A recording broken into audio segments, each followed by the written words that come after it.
Israeli যুদ্ধকালীন মন্ত্রিসভায় মতবিরোধ চরম আকার ধারণ করায় এবার পদত্যাগ করলেন বেনি গানজ। মন্ত্রিসভার গুরুত্বপূর্ণ সদস্য ও যুদ্ধকালীন মন্ত্রীর এই পদত্যাগকে নেতানিয়াহুর জন্য চরম ধাক্কা হিসেবে বিবেচনা করা হচ্ছে।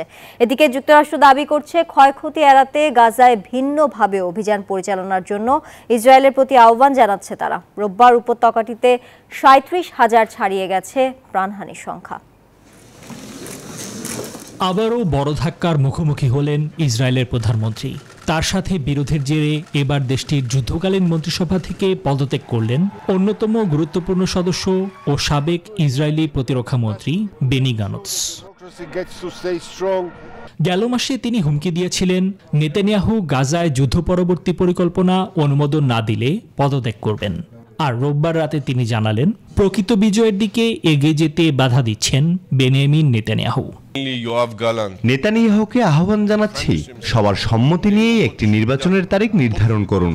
আমাদের জনগণকে বিচ্ছিন্ন হতে দেবেন না।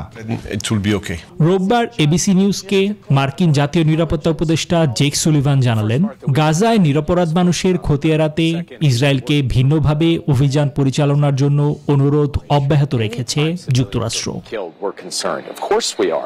এদিকে ফিলিস্তিনের অবরুদ্ধ গাজা ভূখণ্ডে গেল বছর ৭ অক্টোবর শুরু হওয়া ইসরায়েলের বর্বরোচিত হামলায় ৩৭,০০০ ছাড়িয়ে গেছে প্রাণহানির সংখ্যা। আহত হয়েছেন ৮৪,০০০-এর বেশি মানুষ। নিবির আমিন, নিউজ 24।